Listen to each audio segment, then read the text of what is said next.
इंसान की जिंदगी में पैसा बहुत महत्व रखता है। इसी पैसे के लिए इंसान सुबह से शाम तक मेहनत करता है। पैसे के ही खातिर बुरे से बुरा काम करता है। चोरी, डकैती, अलग अलग तरीके के क्राइम पैसों के कारण न जाने क्या से क्या हो जाता है। पैसों के लिए भाई भाई का दुश्मन बन जाता है, पति पत्नी की दुश्मन बन जाती है। इसी पैसे के खातिर इंसान इंसान नहीं बल्कि राक्षस बन जाता है। आज मैं आपको पैसा कमाने का सबसे सरल तरीका बताने वाला हूं, और ऐसा तरीका जो आपकी जिंदगी बदल देगा। ये पैसा आपकी जिंदगी को निश्चित तौर से बदल देगा। आपके घर में सुख, समृद्धि और सारी खुशहाली आपके घर में आपके चरणों पर पड़ी रहेगी। यकीन मानिएगा, आज मैं आपको उस पौधे के बारे में बताने वाला हूं जो पौधा मोती बरसाता है। ये कोई साधारण तुलसी का पौधा नहीं है। ये ऐसा तुलसी का पौधा है जो आपके घर में सुख और समृद्धि लाएगा। यकीन मानिएगा, आपके घर की तुलसी मोती बरसाएगी। और कैसे, उसके लिए मैं आपको पहले एक कहानी सुनाता हूं, फिर उसके बारे में बताऊंगा। बहुत समय की पहले की बात है। एक ब्राह्मण पति पत्नी रहा करते थे। खाने का इंतजाम तो हो जाता था, लेकिन उनके घर में बहुत सारी सुख सुविधाएं नहीं थी। वो जिस राज्य में रहते थे वहां एक राजा था, बहुत दानी था। उसके दरबार में जब भी कोई जाता था वो खाली नहीं लौटता था। जो इंसान राजा से जो भी मांगे राजा उसे दे देता था। एक बार पंडित की पत्नी पंडिताइन ने बोला कि आप भी हमारे घर में केवल खाने के लिए रहता है, हमारे यहाँ क्या सुख सुविधाएं नहीं है, जमीन में हम लेटते हैं, एक तखत की व्यवस्था भी नहीं है। आप जाइए राजा के दरबार जाइए, सबको वो जो है ना खुले हाथ से दान देते हैं, आप भी कुछ दान लेकर के आइए, जिससे हमारा थोड़ा जीवन बदल सके, हमारे घर में भी सुख समृद्धि और धन दौलत आ सके। भाई पंडित जी ने बोला कि मैं तो नहीं जाने वाला हूँ, क्योंकि हमारे घर में तो जो है ना खाने के लिए मैं ले ही आता हूँ, भिक्षा मांग करके ले आता हूँ, हमें कोई किसी चीज की जरूरत नहीं है। पंडिताइन बहुत गुस्साई। भाई उसने मना लिया पंडित जी को कि वो जाएं और राजा से कुछ धन दौलत मांगे और लेकर के आए। अब राजा दरबार में जाता है।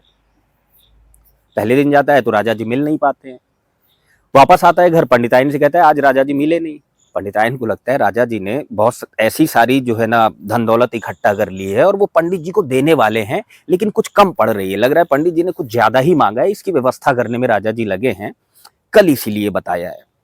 इसके बाद पंडित जी दोबारा राजा जी के यहाँ जाते हैं। राजा जी मिलते हैं।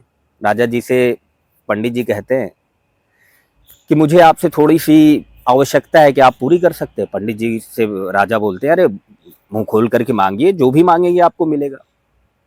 राजा जी से पंडित जी कहते हैं मुझे आपके पसीने की कमाई चाहिए, आपके पास हो तो मुझे दे दीजिए। राजा जी परेशान होते हैं, कहते एक काम करना, परसों आना। पंडित जी वहां से चले जाते हैं। अब राजा जी सोचते हैं कि भाई पसीने की कमाई तो मेरे पास है नहीं, खजाना तो मेरा पूरा भरा हुआ है, और खजाना भी कैसे, लड़ाइयां लड़के, बहुत सारे जनता के लिए कर लगा करके, ये तब उससे खजाना भरा हुआ है, ये मैं कैसे दूं। अब राजा रानी से बोलता है, कहता है भाई एक ब्राह्मण आया है, उसने मुझे जो है ना कहा है कि अपनी पसीने की कमाई मुझे चाहिए आपसे दान में। रानी कहती है चलिए फिर कुछ करते हैं। अब राजा और रानी वेश बदलते हैं, एक मजदूर का वेश धरते हैं और राज्य में निकल जाते हैं। एक लोहार के यहाँ पहुंचते हैं, जोर जोर से चिल्लाते हैं कि कोई काम पे रख लो, हम मजदूर हैं, कोई काम पे रख लो। एक लोहार के दरवाजे के पास पहुंचते हैं। लोहार बाहर निकलता है, बोला कि कुछ काम कर लोगे? बोले हाँ बिल्कुल जो है ना हुजूर कर लेंगे। बोला आओ भट्टी में बैठ जाओ, मैं पहिया बना रहा हूँ, उसको थोड़ा सा गर्म करना है। बोले हमारी पत्नी को भी कोई काम दे दीजिए। बोले अच्छा ठीक है, मैं दो पैसे तुम दोनों को दूंगा। रानी को काम में लगा देता है कि आपको उस कुएं से पानी भरना है और हौदी में भरना है उस पानी को।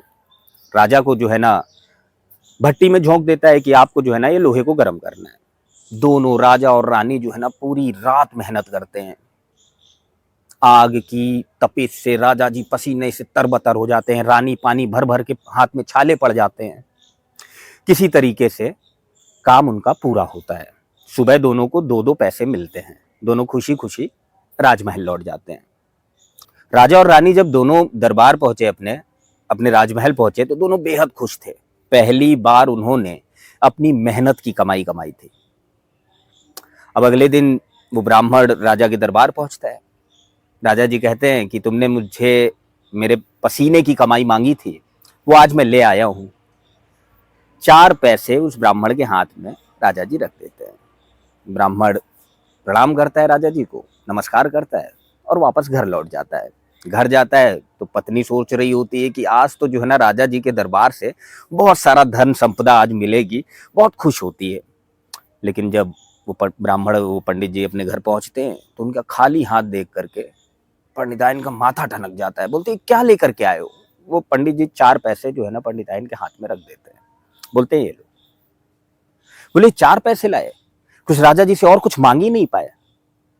ब्राह्मण कुछ नहीं बोलता है, ऐसे ही जाकर के अंदर चला जाता है। वो उन पैसों को लेकर के फेंक देती है।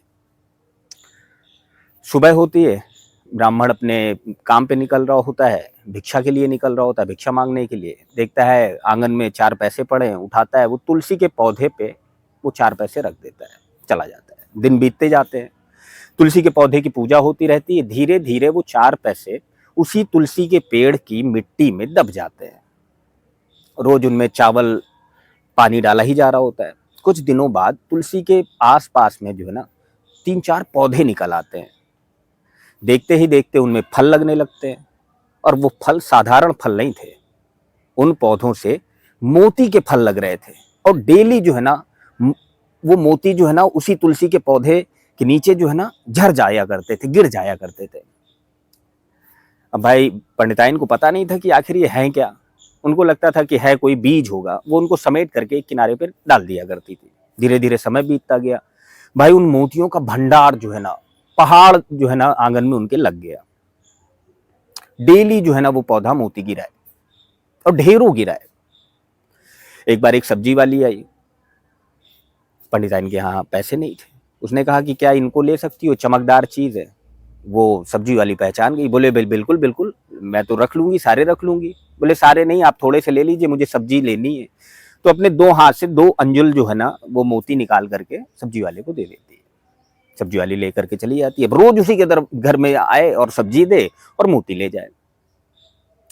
यही चलता रहा। लेकिन उस पंडित और पंडिताइन को पता नहीं चला कि ये जो है ना मोती उसके घर में जो है ना गिर रहे हैं। उधर दूसरी तरफ राज दरबार की बात करें तो राजा का खजाना धीरे धीरे खाली हो जाता है। वो सब कुछ दान में देते चले जाते हैं। उनके यहाँ जो राजहंस पले थे उनके चुगने के लिए मोती तक नहीं रहते। ये बात उड़ते उड़ते पूरे राज्य में फैलती है। ब्राह्मण को भी पता लगती है। वो जाता है, उनके दरबार जाता है, बोलता है हमारे यहाँ कुछ पौधे लगे हैं जिनसे चमकीली चीजें गिरा करती हैं, बताइए तो मैं लेकर के आता हूँ, हो सकता है आपके राजहंस वो चुग लें। राजा कहता है हाँ ठीक है, बिल्कुल लेकर के आइए। अगले दिन वो वही मोती उठा करके राजा के पास ले जाता है। राजा देखता है, बोले अरे चमकदार चीज नहीं है, तो जो है ना शुद्ध मोती है, ये कहाँ से आया आपके पास? बोले अरे ये तो मेरे पूरे आंगन भरा पड़ा हुआ है इनसे। राजा जी अपनी सेना के साथ जाते हैं, वहां से सारे मोती जो है ना लेकर के आते हैं। ब्राह्मण उन मोतियों को दान कर देता है राजा जी को। उससे राजा जी का दरबार फिर से चलने लगता है। कहानी का मतलब यह है कि मेहनत की जो कमाई होती है ना, उसका फल बहुत मीठा होता है, सुकून बहुत होता है, नींद बहुत अच्छी आती है। और गलत तरीके से जो कमाया हुआ पैसा होता है ना, वो कहीं ना कहीं निकल जाता है, किसी न किसी कारण से बह जाएगा आपके पास से। इसलिए अगर आपको जीवन में सुकून चाहिए तो कभी किसी की गर्दन पकड़ करके पैसे मत कमाइए, किसी का खून चूस करके पैसे मत कमाइए। अगर आपने किसी का खून चूसा है और अपना घर भरा है तो देखिएगा एक ना एक दिन वो पैसा किसी ना किसी तरीके से आपके घर से चला ही जाएगा। इसलिए अगर आपके घर में तुलसी है तो रोज आप तुलसी को जल देते हैं, तो रोज तुलसी जी को जब जल दीजिए तो ये याद कर लीजिए इस कहानी को कि तुलसी मोती तभी बरसाएगी जब उसकी जड़ों में मेहनत का पसीना होगा, नहीं राजा का खजाना भी खाली ही हो जाता है। आज की कहानी में बस इतना ही। अगले दिन मैं आपके सामने फिर उपस्थित होऊंगा एक नई कहानी के साथ। तब तक के लिए धन्यवाद।